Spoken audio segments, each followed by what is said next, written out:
본 방송에서 제공하는 투자 정보는 투자 판단에 대한 조언입니다. 방송에서 제공하는 주식의 가치, 가격 상승 및 하락에 대해서는 방송사에서 보장하지 않습니다.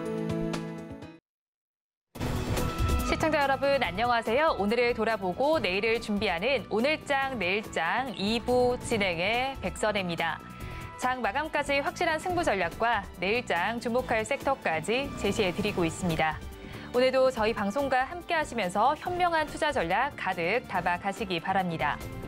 본 방송에서 제공해드리는 정보는 투자 판단에 대한 조언일 뿐 해당 주식의 가치와 수익률을 보장하지는 않습니다. 아울러 서울경제TV와 서울경제신문은 당사의 브랜드입니다. 최근 당사를 사칭하는 피해 사례가 늘어나는 만큼 각별히 주의해 주시기 바랍니다. 또 저희 방송 유튜브를 통해서도 보실 수 있습니다. 유튜브 검색창에 서울경제TV라고 검색하시면 저희 방송과 함께 하실 수 있으니까요. 방송에 대한 의견이나 종목에 대한 궁금증 실시간 채팅에 많이 남겨주시기 바랍니다. 그러면 오늘장 내일장 2부 본격적으로 출발합니다.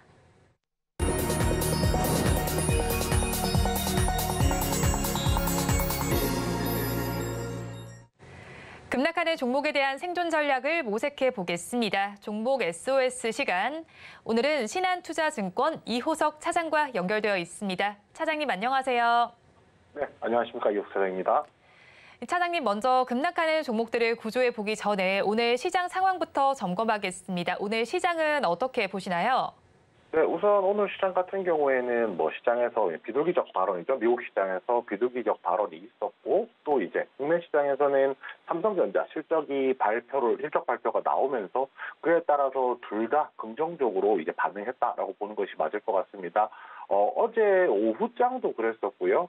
아무래도 시장에서 반등을 위한 발판을 마련할 때까지 조금 기간이 걸리지 않을까, 혹은 좀 힘겹지 않을까라고 생각을 했었는데, 간밤 이제 미국 시장에서 나왔던 비둘기적 발언이라든지 아니면은 국내 시장의 삼성전자 실적에 따라서 생각보다 이제 반등이 조금 빠르게 나왔다라고 좀 판단을 하고 있습니다.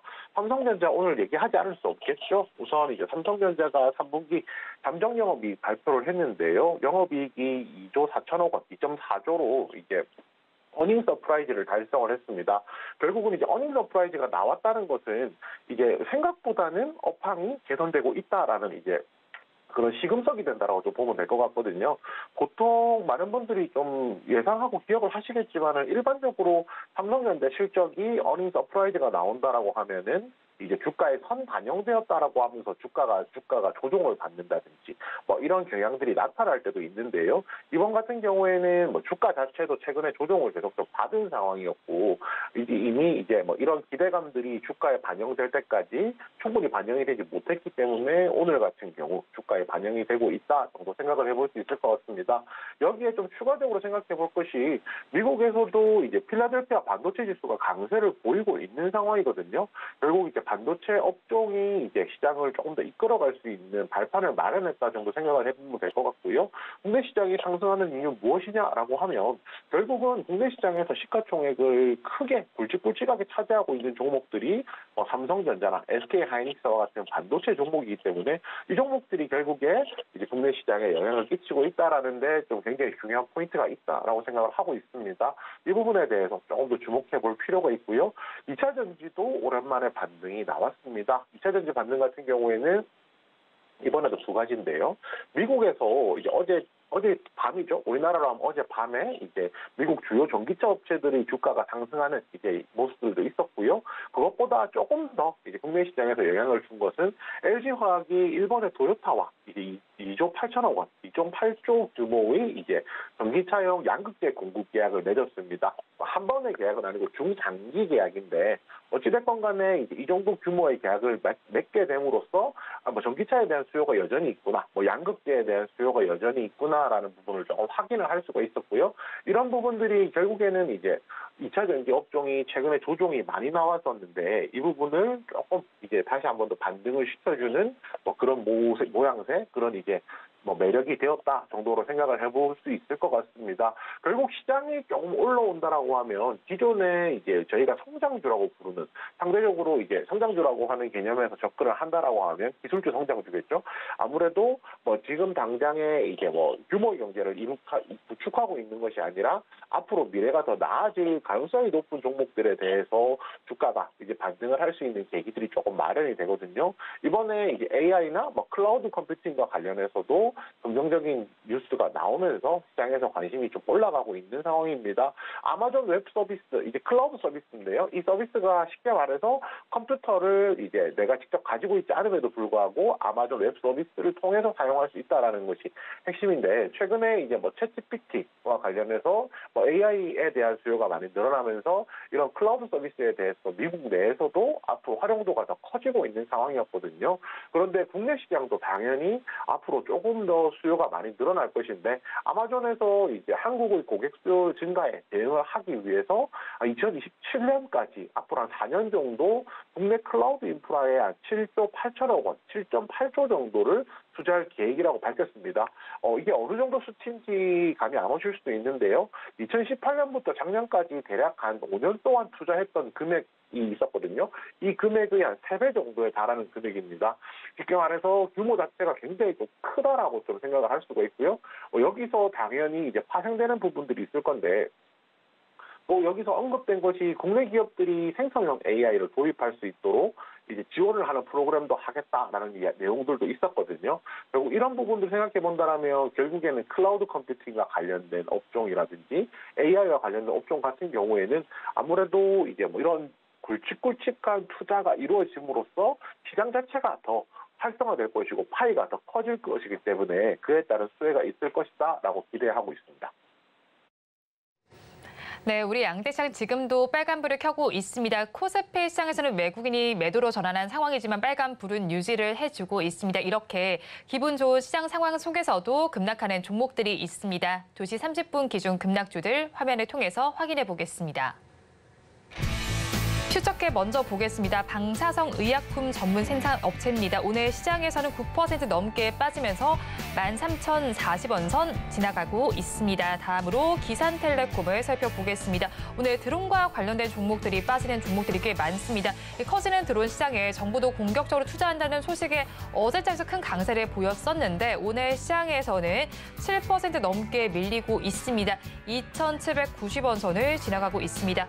다음으로 스페코 살펴보겠습니다. 방산 관련주도 어제장에서 좀 핫한 종목들이었습니다. 오늘 시장에서는 6% 넘게 빠지면서 4,040원 선 지나가고 있습니다. 이어서 역시나 방산과 그리고 드론 관련주인 휴니드 살펴보겠습니다.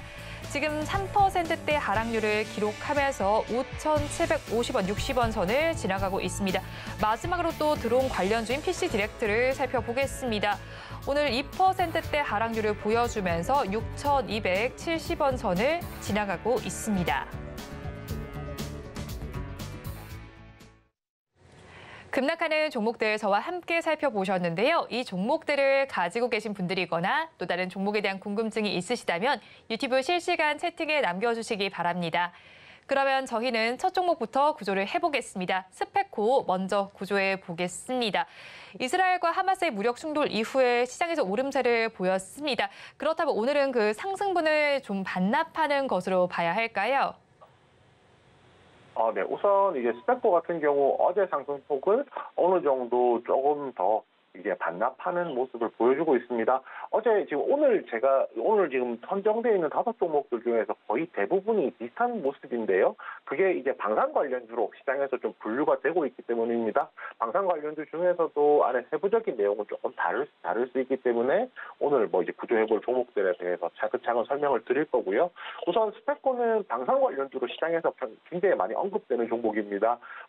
저희가 LI 넥스원이라든지 하나 에어로스페이스, 이런 이제 굵직굵직한 회사들을 좀 제외한다라고 하면 중소형 중에서 스페코, 빅텍 이런 종목들이 시장에서 좀 많이 이제 언급이 되고 방산주로 분류가 되고 있는 종목인데요.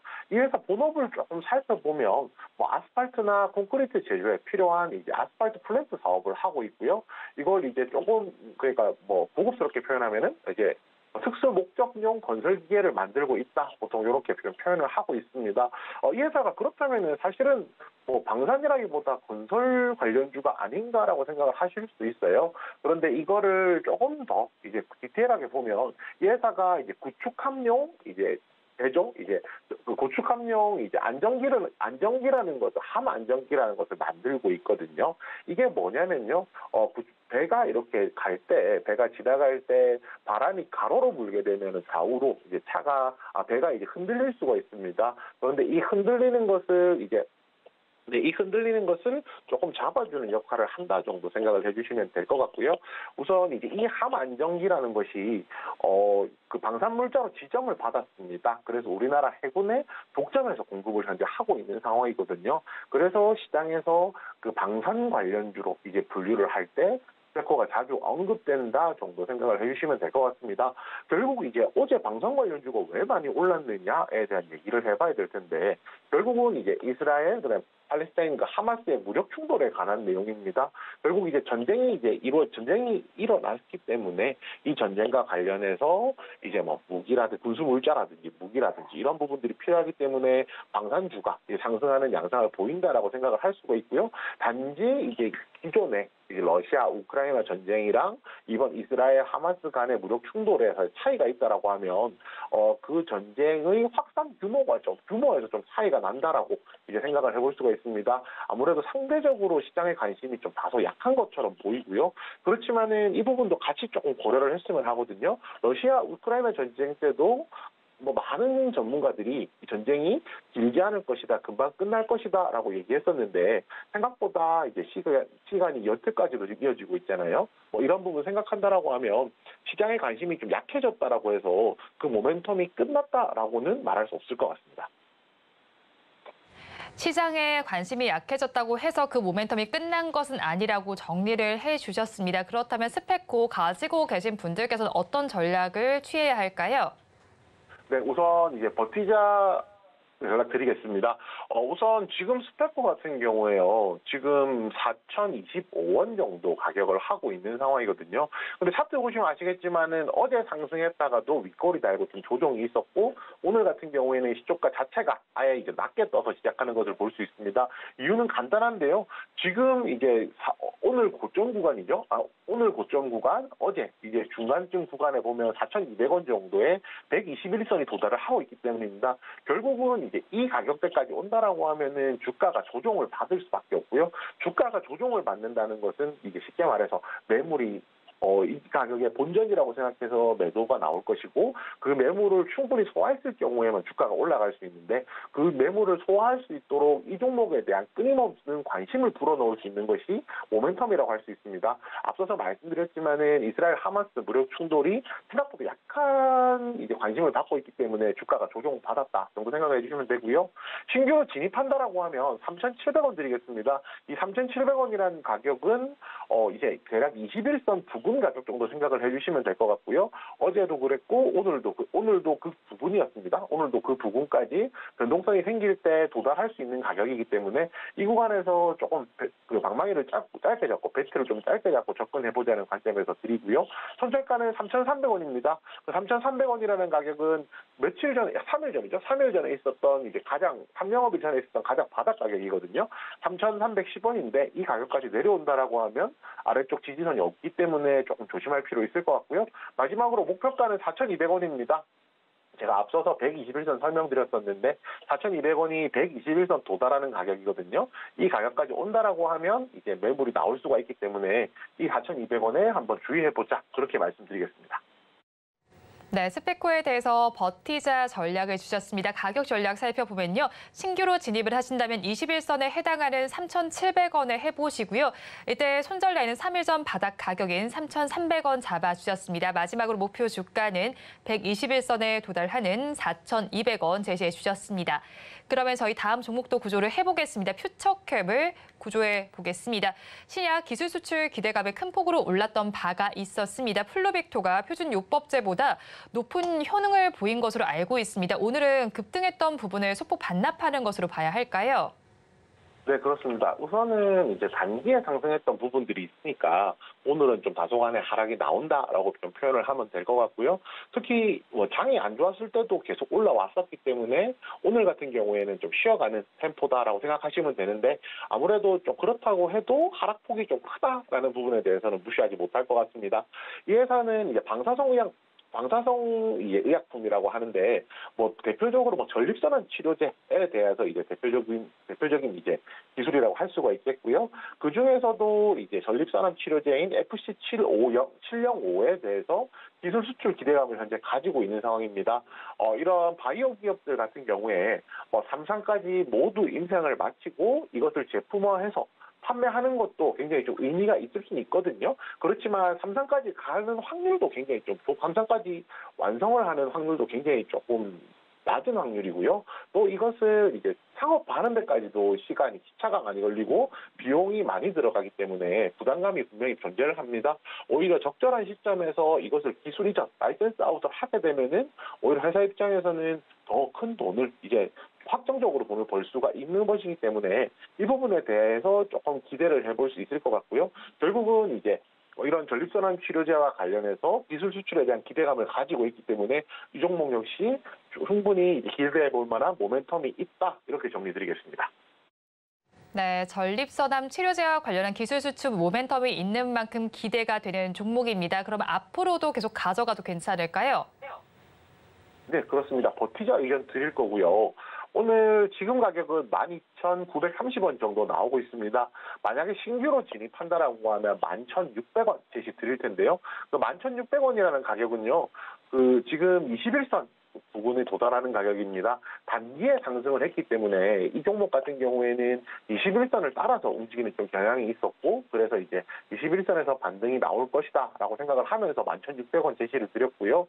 신규 진입 선정가 같은 경우는 9,600원입니다. 이 9,600원이라는 가격은 21선, 61선 아래로 내려와서 이제 거기서 이제 마지막으로 121선 아래쪽으로 내려가는 가격이거든요. 그렇기 때문에 이 가격까지 내려간다라고 하면은 그 아래쪽으로 지지선이 약해서 이 가격을 손절가로 정했습니다. 마지막으로 신규 진입 목표가는 14,500원이고요. 이 14,500원이라는 가격은 최근에 있었던 고점 부근 가격입니다. 이 가격에 매물이 많이 쌓여 있기 때문에 결국 이 가격까지 올라온다라고 하면 매물 소화 과정이 필요해서 이제 목표가로 잡았습니다.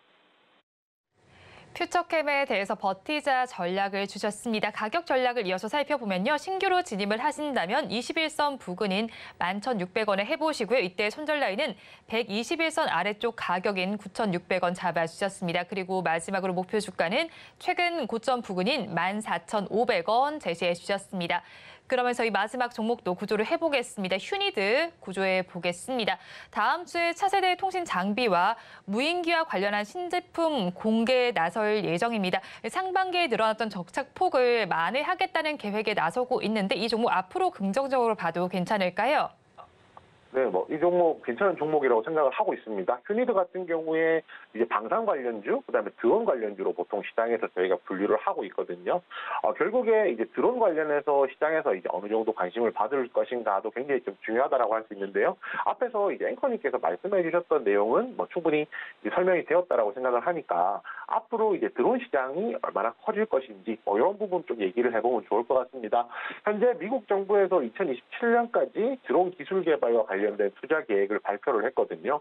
결국은 미국이 이제 어떻게 보면 드론이라든지 이런 사업의 중심이기 때문에 결국에 이제 기술적으로 이렇게 발전이 제일 잘 된 나라 중에 하나죠. 이런 이제 본격적으로 투자를 한다라고 하면 앞으로 시장이 조금 더 확산될 수 있는 기대감을 가지고 있습니다. 시장이 커져야 사실 이런 기업들도 수익을 더 낼 수가 있기 때문에 그 부분에 좀 의미가 있다라고 생각을 할 수도 있고요. 또 국내에서도 드론 부대 창설이라는 모멘텀도 있었고 드론과 관련해서 대통령 지시로 이제 정책적인 지원들이 현재 조금씩 추진이 되고 있는 상황이거든요. 이런 부분들 생각해 본다라고 하면 미국이든 국내든 이제 드론 관련된 투자 계획, 정책 관련 지원 이런 이제 모멘텀들이 남아 있기 때문에 이 부분에 대해서 조금 더 주목해 보자 그렇게 말씀드리겠습니다. 네, 드론 시장이 확대될 기대감이 있습니다. 그렇다면 가지고 계신 분들께서는 계속 보유해도 괜찮을까요? 네, 이구 종목도 버티자 의견 드리겠습니다. 최근에 이제 어제 상승, 오늘 이제 조정 이 부분에 대해서는 뭐 앞서서 말씀드렸던 뭐 드론 관련된 모멘텀도 있겠지만은 결국에 방산주로 관련된 분류가 되면서 이게 나오는 이제 가격 변동 폭이거든요. 그래서 이 부분은 앞서서 말씀드렸던 스펙과 같은 관점에서 좀 지켜보자라고 말씀을 드릴 거고요. 현재 가격은 5,870원 정도 나오고 있습니다. 만약에 이 종목 신규로 진입한다라고 하면은 5,000원 드릴 텐데요. 이 5,000원이라는 가격은 21선 부근의 가격입니다. 이 종목 좀 단기적으로 움직이고 있기 때문에 21선을 좀 기준으로 삼았고요. 손절가는 4,500원입니다. 이 4,500원은 지난 10월 5일에 있었던 저점이 4,530원이기 때문에 이 가격 아래로 내려가는 가격으로 손절가로 잡았고요. 마지막으로 신규 진입 목표가 같은 경우 6,000원입니다. 6,000원은 마찬가지로 121선에 도달하는 가격이거든요. 만약에 상승을 한다라고 하면 121선에서 꽤 많은 매물이 있는 상황이기 때문에 그 매물 소화 과정에서 차익 실현 한번 하는 거 보내드리기 위해서 목표가 6,000원으로 정했습니다. 휴니드에 대해서도 버티자 전략 주셨습니다. 가격 전략 이어서 살펴보면요. 신규로 매집을 하신다면 21선에 해당하는 5,000원에 해보시고요. 이때 손절 라인은 10월 5일에 있었던 저점 부근인 4,500원에 해보시면 되겠습니다. 또 목표 주가는 121선에 도달하는 6,000원 잡아주셨습니다. 지금까지 신한투자증권 이호석 차장과 함께했습니다. 오늘 연결도 고맙습니다. 네, 감사합니다.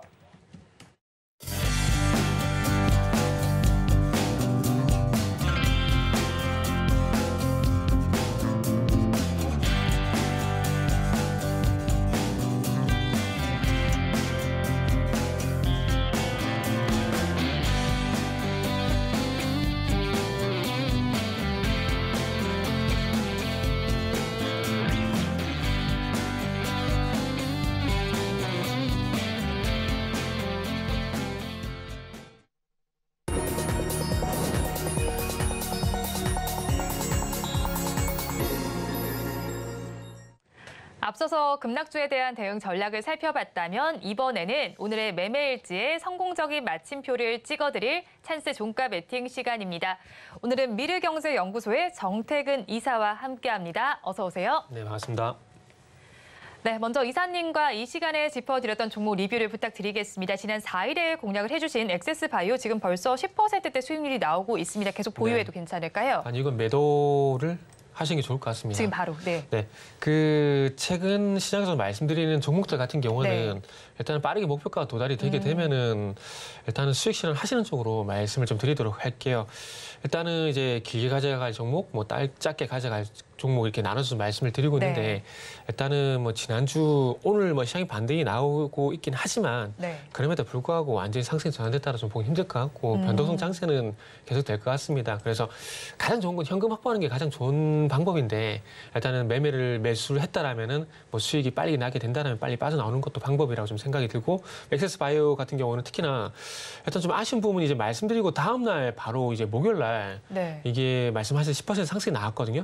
그리고 난 다음에 이게 소위 말하는 계단식 상승이 나오게 되면 추가 상승이 나왔다라면 모르겠지만 이게 기간적으로 좀 길어질 것 같아요. 그렇기 때문에 이런 것들은 이제 수익이 났을 때 좀 빠르게 챙기면 좋을 만한 종목이다라고 말씀드리고 다음부터는 종목을 말씀드릴 때 일단 이게 짧게 가져갈 건지 길게 가져갈 건지 미리 좀 말씀드릴게요. 네, 엑세스바이오는 지금 수익이 나셨다면 정리해봐도 좋겠다는 의견을 주셨습니다. 그럼 다음 종목 리뷰도 부탁을 드릴게요. 지난달 27일에 공략을 해주신 종목입니다. JYP 엔터는 2%대 수익률이 나오고 있는데 아직까지 수익이 그렇게 크게 느껴지지 않습니다. 계속 가져갈까요? 네, 수익이 크지 않아서 가져가는 건 아니고요. 일단은 이제 시장 변동성 좀 완화가 좀 돼야 될 것 같아요. 시장 분위기가 일단은 전반적으로 이제 그 9월 달 이후 하락장 이전 분위기로 돌아가게 된다라면은 아마 반등 시도를 좀 하지 않을까 생각이 들고 그리고 지금 현재 JYP 엔터테인먼트 같은 경우는 일단은 10만 원 부분에서 바닥을 좀 더 확인을 하는 과정이 좀 나오는 것 같습니다. 일단은 이제 날짜를 보게 되면 9월 25일 날 반등 시도가 좀 나왔었지만 그럼에도 불구하고 시장에 어떤 변동성이 있다 보니까 이 종목의 어떤 시세가 조금 더 시약한 흐름들이 나오는 것 같아요. 그래서 이 종목은 일단은 뭐 중기적 관점에서 말씀을 드렸기 때문에 10만 원 부근에서 일단은 바닥 확인 여부 일단 먼저 말씀 좀 드리도록 할게요. 네, 10만 원 부분에서 바닥 확인을 해보자고 말씀해 주셨습니다. 그런데 엔터주 전반을 봐도 좀 출렁였다고 봐야겠죠. 10월 엔터주에 대해서 어떤 전략 가져가면 좋을까요? 일단 그 엔터주 같은 경우에는 네. 일단 이렇게 생각을 좀 하셔야 될 것 같아요. 그 시장의 어떤 변동성이라든지 시장의 어떤 하락이라든지 이런 먹구름이 지나가고 난 다음에 이제 이 섹터의 가치가 좀 드러나지 않을까 생각이 좀 들거든요. 무슨 얘기냐면은, 네. 그러니까 만약에 뭐 실적도 괜찮고 업종도 괜찮은데 시장 하락에 의해 가지고 이 업종이라는 종목이 안 좋았다라면은 네. 시장의 어떤 리스크가 좀 해소가 되게 된다라면은 그때 가서는 어떤 섹터라든지 업종에 대한 어떤 본질적 가치를 볼 수밖에 없는 부분들이거든요. 네. 그리고 엔터주 같은 경우는 그렇게 말씀드릴 수 있는 이유들이 지난 시간에도 말씀드렸지만 이제 아티스트들이 계속 복귀를 하게 되고 그리고 올해 3분기 그리고 올해 전체적인 어떤 연간 영업이익 같은 경우도 일단 상향 조정이 되고 있는 부분들이거든요. 그렇기 때문에 시장의 어떤 그 먹구름을 좀 거치게 된다라면 본질적 가치를 볼 가능성이 상당히 높기 때문에 이 엔터주 특히나 JYP 엔터테인먼트 같은 경우는 계속 홀딩을 하셔도 된다라고 말씀드리고 싶은 것들이고요. 그리고 이제 하이브의 뉴진스가 있다라면은 네. 이제 JYP 엔터테인먼트 같은 경우는 미국 현지 아이돌 비춰야 됐던 기대감들이 상당히 큰 부분들이 있기 때문에 그런 것들이 아직 주가적으로 반영이 되지 않았다라고 봅니다. 그래서 네. 이런 것들이 반영되게 된다라면은 과거에 하이브가 뉴진스였던 그 이슈가 반영이 되게 되면서 괜찮은 흐름을 보였던 것처럼 JYP 엔터테인먼트 같은 경우도 그때까지만 기다려 보시면 된다라고 저는 생각을 하고 있어요. 본업도 잘하고 실적도 잘 나오고 있는 만큼 시장이 돌아서는 여부를 먼저 보시는 게 좋겠다는 의견이셨습니다. 그렇다면 오늘도 장 마감까지는 13분 정도가 남아 있습니다. 종가 베팅할 정보 키워드 힌트부터 공개해드리겠습니다. 파킨슨병 정복이라고 키워드 힌트를 주셨네요. 네, 파킨슨병 환자분들 보신 적 있을까요? 드라마로 봤어요. 아, 드라마로 보셨나요? 네, 실제로 본 적은 없고요. 네. 그 종목을 가지고 힌트를 드려야 되는데 도저히 오늘 힌트가 떠오르지 않아가지고 그냥 힌트가 그 뭐 답으로 그냥 드렸다라고 봐야 될 것 같아요. 그래서 파킨슨병 관련된 줄기세포 치료제를 최근에 이제 치료제를 가지고 네. 최근에 임상하는 기업을 오늘 종목으로 준비를 했는데 네. 아마 이게 파킨슨병 얘기하다 보면 종목을 얘기 안 할 수가 없을 것 같아요. 네. 그래서 일단은 이 바이오 섹터 최근에 종목 상담하게 되면은 이제 바이오 섹터에서 질문하시는 분이 상당히 좀 많거든요. 그래서 이 바이오 섹터에 좀 호재가 될 만한 얘기를 좀 먼저 그 부분을 네. 말씀 좀 드릴게요. 섹터는 예상하시겠지만 바이오입니다. 네. 바이오고 그리고 이제 국정감사가 끝이 나게 되면 이제 정부에서 3개 정도의 어떤 계획을 발표할 예정이라고 합니다. 그래서 보건복지부 같은 경우는 10월 10일 아마 어제부터 진행이 되고 이제 조만간 끝이 네. 날 건데 끝이 났나요? 제가 그 감사 일정을 잘 몰라가지고요. 10월 10일 날 되는 걸 제가 알고 있는데 그래서 이게 끝이 나게 되면 정부에서 일단은 이제 3개 계획을 발표할 예정이라고 합니다. 그래서 그 3개 계획이 뭐냐면은 일단 혁신가치 보상 약가제도 개선이 있고요. 그리고 두 번째가 제2차 건강보험 종합계획 그리고 지금 말씀드린 게 상당히 좀 기대를 하고 있는 부분들인데 국무총리 산하 바이오 헬스 혁신위원회 출범 요거는 이제 계획을 하고 있는 상황입니다. 연초에 정부에서, 그러니까 국무총리 산하로 이제 정부에서 일단 바이오 신약에 대한 어떤 그 개발 회의가 있었었는데 그때 당시에 이제 블록버스터급 신약을 해마다 한 개씩 개발한다 그런 얘기가 있었는데 근데 그럼에도 불구하고 바이오 같은 경우는 너무 안 움직이더라고요. 아무래도 이제 연초 같은 경우 잘 아시다시피 그때 에코프로 열풍이 있었잖아요. 네. 그리고 AI 관련주들 뭐 아시겠지만 루닛이란지 뭐 이런 종목들이 상당히 많이 급등했었잖아요. 아마 그런 것들 때문에 좀 묻히지 않는 생각이 좀 들어요. 그리고 이번 이제 정부가 바뀌게 되면서 정권이 바뀌게 되면서 뭐 탈달 원전 얘기도 나오게 되면서 원전도 상당히 많이 강한 시세를 보여줬고 이번 정부에서 밀고 있는 정책들 같은 경우에 관련 있는 섹터들이 많이 가는데 바이오 같은 경우는 유독 못 가는 부분들이 있는 것 같아요. 그래서 네. 이번 정부에서 어떤 새로운 또 어떤 그 정책을 발표하지 않게 된다면 이제 마지막 남은 게 바이오 정도거든요. 그렇기 때문에 바이오 같은 경우는 어쨌든 계속해서 관심을 좀 가져야 될 것 같아요. 그리고 이제 블록버스터급 신약 개발의 어떤 지원에 대한 얘기를 하게 되면서 또 셀트리온 같은 경우는 이상승기 회장이 복귀를 하게 되면서 네. 또 바로 이제 바이오시밀러 관련돼 가지고 신약 개발 해마다 하나 다시 하겠다 그런 얘기도 있었거든요. 근데 개인적으로 뭐 서정진 회장님께서는 저는 사업선이 상당히 저는 좋다라고 생각을 합니다. 그래서 네. 이번에 정부에서도 프로젝트를 밀어주는 부분에 대해서 어떤 그 정부 지원을 받게 되고 그러면서 조금 회사의 어떤 개발을 늘릴 수 있는 그런 계기를 마련하려고 하는 것이지 않나라는 생각이 들어요. 일례로 이 코로나 때도 보시면 아시겠지만 가장 먼저 서성균 회장이 치료제 개발하겠다 얘기를 하게 됐었거든요. 네. 그래서 레키노라주를 개발을 하게 되면서 정부에서 지원을 받게 되고医療 치료제를 만들었었거든요. 그런 것처럼 지금 어쨌든 이제 그 제약바이오 육성과 관련된 어떤 범부처 조직이 탄생하게 된다라면은 네. 뭐 규제 개선이나 이런 부분을 통해서 이 바이오 쪽을 밀어줄 가능성이 상당히 높기 때문에 아마 하반기에는 이제 엔터뿐만 아니라 바이오도 조금 저는 개인적으로 네. 좀 기대를 하고 있는 섹터라 보시면 될 것 같아요. 학회 모멘텀도 있잖아요. 그 부분도 네네. 좀 짚어주시죠. 학계 모멘텀은 네. 이것도 좀 아쉬워요. 좀 너무 빨리 식어버린 것 같아요. 10월달 같은 경우는 네. 아시겠지만 말씀하신 것처럼 당뇨병 학회라든지 종양 학회라든지 학회가 되게 많아요. 네. 그래서 이제 그 당뇨병 학회 같은 경우 이제 비만 치료제 관련돼 가지고 좀 길게 가지 않을까라고 이제 좀 기대를 했었는데 네. 이게 9월달이 끝나게 지금 8월달이 끝나게 되면서 그냥 8, 9월 넘어오게 되면서 그냥 빨리 식어버리더라고요. 그래서 개인적으로 좀 아쉬워요. 그래서 저도 아마 말씀드린 것 같아요. 일동제약 같은 종목들 말씀드린 것 같은데 네. 이런 게 좀 빨리 식어버리는 게 좀 아쉬운 것 같아요. 이게 아무래도 시장의 어떤 변동성이 좀 커지다 보니까 이런 모멘텀들이 좀 길게 좀 가지 못했었던 것 같아요. 네, 그러면 일단 뭐 파킨슨병과 관련된 종목을 뭐 제약 바이오주 중에서 가지고 오셨는데 네네. 오늘 어떤 종목인가요? 네, 그래서 서론이 너무 좀 길었죠? 네. 너무 길었는데 네라고요? 아니요, 괜찮습니다. 오늘 이제 가전 종목은 S 바이오메딕이라는 종목을 준비를 좀 했어요. 네. 이 종목 같은 게 조금 생소할 수가 있는데 이게 이제 어떤 이슈가 있었냐면은 최근에 이제 날짜를 보게 되면은 네. 이제 9월 26일 날 이 종목이 상한가에 갔어요. 상한가에 네. 갔는데 이게 세브란스 병원에서 그 파킨슨병 환자 대상으로 배아줄기 세포에서 유래한 그 세포 치료제 내이식에 성공했다는 뉴스가 나왔습니다. 네. 그리고 여기서 이제 환자 6명한테 이식을 했는데 부작용이 없이 증상이 개선됐다고 합니다. 네. 보통 이제 임상 1상에서는 그 부작용 테스트를 하거든요. 그래서 보면 지하철 타고 가다 보면 임상 1상 체험자 모집 이런 것들을 하잖아요. 돈 많이 주는데 안 하시는 게 좋습니다. 하는 게 왜냐하면 1차 테스트가 부작용이기 때문에 네. 자칫 부작용이 되면 이거 상당히 심각하거든요. 어쨌든 여담이고요. 그래서 어쨌든 이제 부작용 없이 증상 개선이 되게 되면서 그러면 이 줄기세포 체제를 어디서 만들었느냐라는 네. 것들이 좀 부각이 되게 되면서 S바이오메딕이라는 메딕스라는 종목이 네. 일단 부각이 됐어요. 그래서 이 회사 같은 경우는 이제 그 파킨슨병 세포 치료제 이 임상 후보 물질인 A9-DPC라는 물질인데 네. 요걸 가지고 이제 치료를 진행했다라고 합니다. 그리고 요 이제 치료제 같은 경우는 올해 1월 달에 이 식약처에서 임상 1상 그리고 2회 이상을 현재 승인을 한 치료제라 보시면 될 것 같아요. 그래서 앞으로 임상도 계속 진행이 될 거고 어찌 보면 이제 조금 치료 가능성이 낮은 사람들 대상으로 해서 조금 이제 진행한 것이 아닌가 판단이 드는데 그럼에도 불구하고 증상이 개선됐다라는 건 상당히 그 치료제 어떤 효과가 높다라는 좀 볼 수가 있을 것 같아요. 그리고 이제 이 세포 치료제 개발자인 여기에 김동욱 교수가 이 S바이오메딕스의 대표이사로 재직을 하고 있다는 이 연유를 인해 가지고 현재 최근에 좀 거래량도 유발이 되고 좀 주가 좀 들썩이 있다고 보시면 좋을 것 같아요. 그래서 마지막으로 가격 전략 먼저 말씀드리면 일단 1차 목표가는 일단 13,000원 정도 잡았습니다. 네. 그런 이유는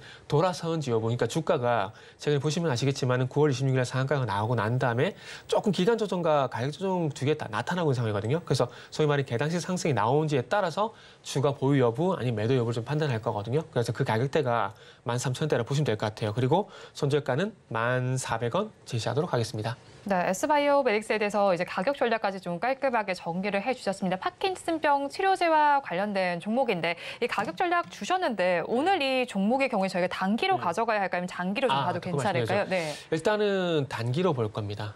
일단은 단기로 보고 네. 그래서 다음 주에 13,000원 도달 여부가 다음 주 제가 AS 해드리기 전까지 네. 만약에 13,000원이 도달이 됐다라면은 일단 네. 절반 이상은 매도를 하고 어떻게 AS를 하는지 한번 지켜보시면 좋을 것 같습니다. 근데 이 뭐 파킨슨병 치료와 관련해 사실 뭐 이제 병을 치료하기 어려운 부분이 있잖아요. 퇴행성 뇌질환으로 불치병이죠. 알고 있고 네네. 그리고 전 실제로 사실 환자를 본 적이 있어요. 뭐 치료를 그래요? 했던 경험이 있었는데 많이 뭐 사지가 떨리기도 하고 운동성이 점점 떨어지는 질환이란 말이죠. 그런 질환자들에게 굉장히 희망이 될 소식 같은데 이 주가 너무 단기적으로 보시는 거 아닐까요? 이게요. 그러니까 지금 1차적으로는 이런 것들이 있습니다. 만약에 상황이 좀 괜찮다라면 정말 좀 길게 가져갈 수 있는 그런 여건이 된다라면 좀 네. 길게 말씀드리겠지만 제가 지난주 엑세스 바이오 말씀드렸잖아요. 네. 그것도 어찌 보면 좀 사실 좀 주가 상승이 지금 시장에서 좀 대안이 될 거라 생각을 했고 또 시장 대비해서 강할 거라고 생각을 했거든요. 네. 근데 그렇지 못한 결과가 나왔습니다. 그럴 때는 빠르게 이제 또 대처를 하는 게 좀 맞다라고 봅니다. 그 기존에 가지고 있던 계획에서 밀어붙이는 것보다는 빨리 계획을 변경을 해가지고 거기에 맞는 대응을 하는 게 좀 맞다라고 보거든요. 네. 그래서 일단은 지금 시장 상황이 그렇게 할 수밖에 없는 부분들이 좀 불가피하다는 상황이라고 말씀 좀 네. 드리도록 할게요. 그러다 보니까 일단은 이제 13,000원 부분에서 조금 짧게 잡았고 그리고 거기에서 1차적인 대응을 주문한 이유가 거기에 있다고 보시면 될 것 같아요. 그리고 파킨슨병을 보셨다고 하셔서 더 잘 네. 아시겠지만 이게 소위 말하면 불치병입니다. 네. 치유가 상당히 힘든 병이죠. 그렇기 때문에 그리고 이 치유가 상당히 힘든 병이고 불치병이기 때문에 이게 또 걸린 사람이 그렇게 많지가 않습니다. 그런 경우에는 보통 이제 임상 단계에서 주가가 반응하는 경우가 상당히 좀 많아요. 왜냐하면은 임상이 끝이 나고 난 다음에 치료제가 나왔을 때는 이게 무슨 감기라든지 보편적인 어떤 질병처럼 판매가 많이 돼야 되는데 가격이 비싼 건 맞지만은 이게 보편적으로 많이 걸린 병은 아니잖아요. 그러다 보니까 치료제가 이제 시약자 승인이 이제 판매가 시작되고 난 다음에는 이제 그렇게 많이 주가 반응하지 않습니다. 대표적인 게 메디포스트라 보시면 돼요. 무릎피 그 연골 치료제 카티스템 요거 같은 경우도 임상 당시에는 상당히 주가가 큰 반응을 보였지만 실제 판매에 들어가고 난 다음에 주가에 반응이 없잖아요. 그거 같은 맥락이라고 보시면 돼요. 대신에 반대로 보편적인 어떤 질병 같은 것들, 뭐 감기를 포함한 보편적인 질병 같은 경우는 임상 단계는 이렇게 반응이 없어요. 네. 근데 요게 이제 바이오시밀러가 됐던 신약으로 이제 판매가 시작되게 되면은 보편적인 질병이기 때문에 매출 어떤 확대 기대감이 있거든요. 그래서 네. 그런 종목들 같은 경우는 이후에 좀 주가가 좀 반응을 한다라고 보시면 될 것 같아요. 네, 일단 S바이오메딕스의 경우에 단기적으로 바라보시면 좋겠다는 의견을 주셨습니다. 그러면 저희는 마감 동시효과 구간 우리 시장 어떤 분위기를 보이고 있는지 살펴보겠습니다. 그래도 오늘 우리 시장은 반등하는 모습을 보여줬습니다. 코스피 시장 2%대 상승세로 2,451선의 마감이 예상되고 있습니다. 이어서 코스닥 시장도 살펴보겠습니다. 코스닥 시장의 경우는 2.71%의 오름세가 나타나고 있습니다. 816선의 종가를 형성할 예정입니다. 이어서 수급 상황도 체크를 해보겠습니다. 코스피 시장에서는 외국인이 매도로 돌아섰습니다. 외국인과 개인이 동반 매도세를 보이고 있는데요. 외국인은 1,090억 원, 개인은 5,135억 원 덜어내고 있습니다. 반면에 기관 투자자들만이 6천억 원 넘게 담아내고 있습니다. 이어서 코스닥 시장도 살펴보겠습니다. 코스닥 시장에서는 외국인과 기관이 쌍끌이 매수를 해주고 있는 반면에 개인 투자자들 2천억 원 넘게 팔아내고 있습니다. 오늘 시장 그래도 반등을 하고 있는 것 같은데 이사님께서는 어떻게 보시나요? 중요한 건 이제 저 같은 사람은 단순히 반등이 나왔다고 좋아할 게 아니라 네. 반등의 성격을 이제 분석을 해야 된다고 생각합니다. 그래서 결론부터 말씀드리면 실망하실 수 있겠지만 일단 기술적 반등이라고 좀 봐야 되지 않을까 하는 생각이 들어요. 네. 자, 오늘 아침 쪽에 이제 삼성전자가 생각보다 괜찮은 잠정 실적을 발표하게 되면서 시장이 좋았다는 얘기가 상당히 많이 나왔습니다. 네. 그런데 그것뿐만 아니라 또 봐야 될 부분이 뭐냐면 미국 쪽에서 나왔던 소식을 봐야 되거든요. 미국 쪽에서 어쨌든 중동 리스크가 불거지게 되면서 미국에 대한 국제 수요가 올라가게 되고 미국에 대한 국제 수요가 올라가게 되면서 국제금리가 하락을 했거든요. 네. 국제금리가 하락을 하게 되면서 필라델피아 반도지수가 상승을 하게 됐고 그 영향으로 인해 가지고 우리나라 증시가 상당히 좋았다라고 봅니다. 그러니까 즉 이유가 이 최근에 국제금리가 계속 상승했었잖아요. 네. 상승했었는데 이게 통화 정책에 대한 불확실성 해소를 인해 가지고 하락을 한 게 아니라 중동 리스크가 부각이 되게 되면서 하락을 한 거거든요. 그러면은 만약에 그 중동 리스크가 부각이 되게 되면서 국채금리가 하락을 한 거기 때문에 만약에 이제 우크라이나 전쟁처럼 이게 확전이 아니라 그냥 국지전으로 만약에 끝이 나게 되고 중동 리스크가 하락을 하게 되면은 네. 미국의 국제 수요는 또 떨어지게 되고 그럼 다시 국제금리가 올라갈 수도 있는 논리거든요. 그렇게 본다면은 이 반대의 성격 그렇게 긍정적으로 평가를 할 수는 없는 것들이죠. 물론 오늘 제가 좋아하는 이제 그 종목별 등락해나 요를 보더라도 오늘 지금은 1288 종목이지만 아침에 출발할 때는 1350 종목까지도 늘어났었거든요. 네. 이 현상이 만약에 지속이 되게 된다면 제가 틀린 거죠. 그런데 제가 이제 국제금리가 하락한 이유에 대해서 말씀을 드렸듯이 중동 리스크가 불거졌기 때문에 올라가는 것들이고 그리고 조만간 중동 리스크가 해소가 될 수가 있잖아요. 그렇게 됐음에도 불구하고 만약 국제금리가 하락을 하게 된다면 얘기가 달라지는 건데 그렇지 않을 수도 있기 때문에 일단은 너무 긍정적으로 볼 수는 없는 상황이라고 말씀드려야 되는 거죠. 네, 오늘 그래도 우리 시장은 반등을 하고 있습니다. 하지만 이 성격을 찾아볼 필요는 있어 보이는 상황입니다. 마감 동시효과 구간 함께 하셨습니다.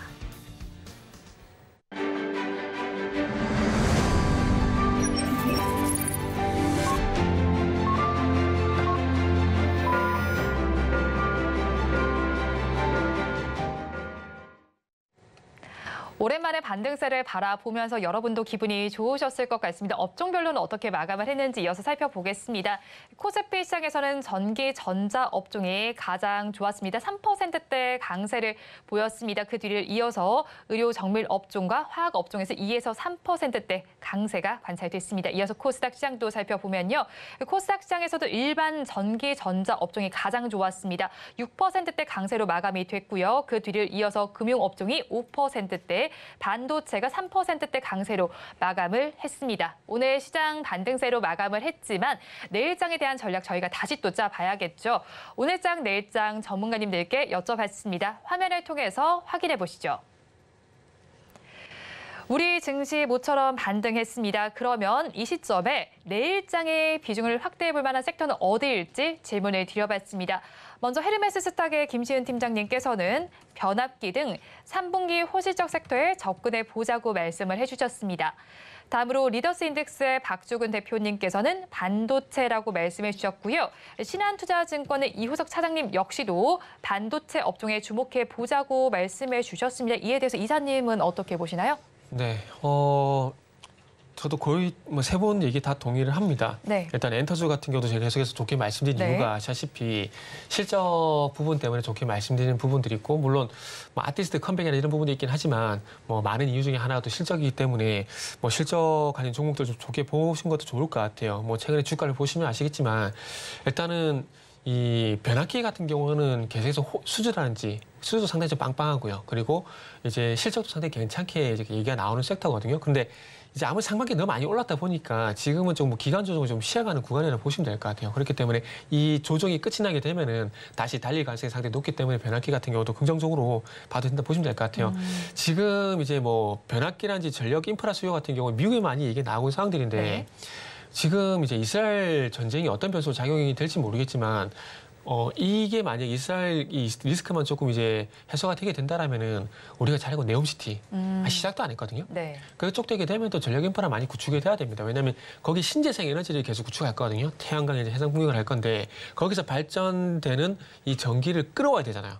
그러면 전력 인프라가 필수거든요. 이렇게 본다면 이제 그 변압기 업체들 같은 경우는 전력 설비 업체라고 그럴게요. 전력 설비 업체들 같은 경우는 통칭해서 전력 설비 업체라고 하겠습니다. 네. 이 업체들 같은 경우는 이제 미국에서만 끝이 나는 게 아닙니다. 끝이 나는 게 아니고 이제 중동 쪽에서 모멘텀이 또 추가적으로 발생될 가능성이 높기 때문에 앞으로 추가적으로 갈 가능성이 있다라는 것들이죠. 그리고 반도체 같은 경우는 정말 안 볼 수가 없겠죠. 이제 상반기의 주도주가 2차 전지였다라면은 저는 네. 개인적으로 이제 반도체가 이제 다음 주도주로 가지 않을까라는 말씀을 좀 드려보고 싶어요. 일단 오늘 LG에너지솔루션이 실적이 잘 나왔다라고 합니다. 네. 그런데 이게 수치도 중요하겠지만 제가 계속 찬물 끼얹는 얘기를 많이 하고 있는데 오늘 네. 그 수치만 보실 게 아니라 내용도 봐야 되거든요. 예상치 대비 매출은 줄어들고 영업이익은 올라갔어요. 네. 매출이 줄어들었다는 거죠. 우리가 또 포커싱을 해야 되거든요. 매출이 줄어들었다는 것은 회사의 어떤 성장 캐파가 조금 정체에 들어갔다라는 겁니다. 가장 좋은 건 매출도 늘어나고 영업이익도 늘어나는 거죠. 회사가 어떤 회사의 어떤 그 성장이 지속이 되게 되면서 돈도 그만큼 많이 번다라는 거거든요. 매출하고 영업이 같이 증가한다는 것. 네. 그런데 매출은 줄어들고 영업이 증가했다라는 것은 어찌 보면 비용 절감 효과도 일부분 반영이 됐다라는 겁니다. 근데 아시겠지만 비용 절감 효과가 그리고 이제 월급 받으신 분은 아시겠지만 이게 생활비 같은 거 아껴본다고 아껴보셨겠지만 이게 잘 안 되는 거거든요. 비용 절감도 마찬가지인데 이게 오래 갈 수는 없어요. 그래서 만약에 제가 오늘 LG에너지솔루션의 어떤 실적 내용을 자세히 뜯어보지 않은 상황에서 이런 말씀드린 게 좀 어폐가 있을 수 있겠지만은 단순히 보이는 수치 얘를 봤을 때 매출은 예상치보다 작고 영업이 예상보다 좋았다라는 것들은 비용 절감화가도 저는 개인적으로 일부분 저는 반영이 됐다라고 봅니다. 이렇게 본다라면 그렇게 썩 좋은 평가는 할 수 없는 부분들이거든요. 그리고 특히나 양극재 기업들 우리가 잘 알고 있는 포스코 퓨챔 그리고 에코프로비엠, LF 이런 기업들 2분기 때 예상치보다 안 좋은 실적 나왔었고요. 그리고 2분기에 나온 실적보다 3분기에도 실적 추이가 좀 낮습니다. 예를 들게 되면은 에코프로비엠 같은 경우는 2분기 때 예상치가 1,288억 정도 됐었거든요. 근데 실적으로 나온 건 1,150억인가 아마 그럴 겁니다. 거기서 나왔고 3분기 때 예상치가 1,050억 정도예요. 2분기 예상치보다 낮게 나왔죠. 거기다가 2분기 나온 실적보다 3분기 좀 더 낮게 나오죠. 이게 뭘 뜻할까요? 조금 이제 정체권의 실적이 네. 계속 가파르게 성장하다가 이제 정체권이 들어갔다 볼 수 있는 거거든요. 그러면은 시장의 어떤 그 변동성이 잦아지게 되고 시장이 정상으로 돌아갔을 때 2차 전지 같은 경우는 기술적 반등으로 갔다가 타락할 가능성이 상당히 높다는 거죠. 네. 그런데 반도체 같은 경우는 오늘 삼성전자 실적 나온 걸 보시면 아시겠지만 1분기, 2분기 안 좋았다가 마이크론 그리고 삼성전자까지 바닥을 확인했네? 라는 걸 확인했다라는 거죠. 그러면은 시장 참여자 입장에서 정체에 들어가는 업종을 볼까요? 나쁘지 않네? 이제 괜찮아지겠다라는 업종을 들어갈까요? 당연히 괜찮아지겠네요. 그죠? 그렇죠? 네. 그러니까 당연히 2차 전지보다는 반도체가 더 나을 가능성이 높다라는 거죠. 그렇기 때문에 주도주가 2차 전지에서 반도체가 바뀔 가능성이 상당히 높다라는 겁니다. 그래서 그런 측면에서 반도체 같은 게 상당히 좀 좋게 보고 있는 부분들이고, 그리고 반도체 같은 경우는 통화정책 불확실성이라는 시장의 리스크만 해소가 되게 된다라면은 네. 상당히 저는 괜찮을 수 있다라는 거죠. 그리고 그 오늘 이제 미국 증시 뉴스를 보게 되면은 그 보스틱 애틀란타 총재의 얘기가 상당히 많이 나왔었는데, 그분이 하신 얘기 중에서 영어는 제가 울렁증에서 하고 영어 원문은 말씀 못 드리겠고요. 네. 이거를 이제 제가 이제 번역기 돌려가지고 이렇게 본 건데, 어떤 내용이냐면 제가 주목을 한 게 뭐냐면은 인플레이션이 상당히 개선되었습니다. 좋은 얘기잖아요. 근데 그 뒤에 연달아서 무슨 얘기를 했냐면은 네. 인플레이션 목표에 도달하면 아직 갈 길이 멉니다. 보세요. 상당히 개선되었습니다. 그러나 아직 갈 길은 멉니다. 이게 무슨 얘기예요? 저는 이해가 안 되거든요. 그러니까 그 최근에 이제 뭐 저만 그런지 모르겠지만 파월이 좀 애매한 얘기를 많이 해가지고 좀 디스를 많이 하는데, 이분도 어찌 보면 내용을 뜯어보게 되면 이분도 얘기가 애매해요. 그러니까 시장에서는 인플레이션이 상당히 개선되었습니다. 여기만 포커싱을 했다라는 거죠. 그 뒤에 나왔었던 인플레이션 목표에 도달하려면 아직 갈 길이 멉니다. 이건 전혀 신경 안 쓴 것 같아요. 그러니까 이걸 왜 말씀드리냐면은 시장은 항상 보고 싶은 것만 본다라는 겁니다. 네. 시장이 좋을 땐 좋은 것만 보고요. 어제 만약에 시장이 안 좋았잖아요. 그러면 제가 방금 말씀드린 목표에 도달하려면 아직 갈 길이 멉니다. 여기 포커싱을 하실지도 몰라요. 네. 그래서 주식이 그래서 쉽지가 않아요. 똑같은 현상에도 다르게 해석하고요. 그리고 방금 말씀드린 것처럼 시장 항상 보고 싶은 것만 보거든요. 그래서 어찌 보면 주식도 뭐라 해야 될까요? MBA 이렇게 똑똑하신 분들보다는 눈치 잘 본 사람, 제가 주식 잘한다고 봅니다. 그런 분들이 잘한다고 봐요. 그래서 주식이 어찌 보면 학력이 필요하지 않은 업종이지 않을까 생각이 들거든요. 지금 제 개인적인 생각입니다. 네. 그래서 제가 엉뚱한 얘기를 했는데, 어쨌든 이런 것만 보더라도 지금 그 통화정책의 불확실성이 완전히 해소가 됐다라고 보기 힘들다는 걸 말씀드리기 위해서 제가 이걸 말씀드린 네. 거예요. 그래서 그 통화정책 불확실성이나 이 리스크가 해소가 되면은 그때 가서는 이제 반도체가 좀 부각되지 않을까 생각이 들고, 그게 최소한 11월 달 이유가 되지 않을까? 저는 그렇게 개인적으로 생각을 하고 있어요. 그럼 저희 내일장에서 반도체 봐도 괜찮을까요? 내일장 네. 반도체 일단은 오늘 상승했던 섹터가 내일도 상승 나오지 않을까요? 적어도 아침까지는. 네. 그렇게 본다면 반도체, 2차 전지, 그리고 소프트웨어, AI 쪽이겠죠? 네. 그쪽을 볼 수밖에 없습니다. 새로운 거 보는 것보다는 그냥 내일 아침 쪽까지 이 힘이 이어질까? 관점에서 그냥 반도체도 말씀드리고 싶고요. 2차 전지도 보시는 것도 괜찮다라고 말씀드리고 싶어요. 네, 반도체와 2차 전지 AI까지도 짚어주셨습니다. 그럼 저희 일정 부분도 좀 체크를 해봐야 할 것 같은데 어떤 네. 일정들이 좀 있을까요? 일정 같은 경우는 딴 거 보실 필요 없고 그냥 소비자물까지 있어? 네. 이 부분을 좀 봐야 되지 않을까라는 생각이 들어요. 그러니까 왜 봐야 되냐면은 이유는 간단합니다. 이 9월 FOMC가 끝이 나고 난 다음에 파월이 얘기했었잖아요. 데이터에 따라서 동결할 수도 있고 인상할 수 있다. 그 얘기했잖아요. 그렇기 때문에 지표에 따라서 시장이 계속 오락가락할 가능성이 높다라는 네. 거예요. 우리 한글날 연휴 전에 보면 그 전주, 그러니까 지난주잖아요. 지난주 같은 경우 보면 경기 지표에 따라 시장이 계속 오락가락 했었잖아요. 근데 그게 제가 단기간에 끝이 나지 않을 것 같다는 생각이 들기 때문에 그런 말씀드리고, 그리고 이제 9월 달에 FOMC 의사록이 공개가 되는데 네. 여기서 또 연준 위원들이 그리고 파월이 또 무슨 얘기를 했을까? 여기 좀 주목 좀 해야 될 것 같아요. 네, 일단 FOMC 의사록 공개 여부에 대해서 살펴보시고 CPI 지표도 체크해 보시면 좋겠다는 의견 주셨습니다. 지금까지 미르경제연구소의 정태근 이사와 함께했습니다. 오늘 말씀 고맙습니다. 네, 감사합니다. 오늘장 내일장 2부에서 전해드린 내용도 정리해서 보여드리겠습니다. 화면으로 확인해 보시죠. 오늘장 내일장 2부의 핵심입니다. 오늘 종목 SOS 코너에서는 스페코와 퓨처캠 휴니들을 구조해 드렸습니다. 모두 버티자 의견을 주셨고요. 반등 모멘텀이 남아있다라고 짚어주셨습니다. 그리고 오늘 종가 베팅할 종목은 S바이오메딕스를 공략해 주셨습니다. 파킨슨병과 관련한 종목인데 우리나라 정부가 제약 바이오를 육성하는 만큼 이 종목에도 관심을 가져보시면 좋겠습니다. 그리고 내일 시장 승부수로는 반도체 소보장 업체들 체크해 보시기 바랍니다. 본 방송에서 제공해드리는 정보는 투자 판단에 대한 조언일 뿐 해당 주식의 가치와 수익률을 보장하지는 않습니다. 아울러 서울경제TV와 서울경제신문은 당사의 브랜드입니다. 최근 당사를 사측하는 피해 사례가 늘어나는 만큼 각별히 주의해 주시기 바랍니다. 오늘장 내일장 2부에서 준비한 순서는 여기까지입니다. 저희는 내일 이 시간도 여러분과 함께하겠습니다. 오늘도 시청해 주신 여러분 고맙습니다.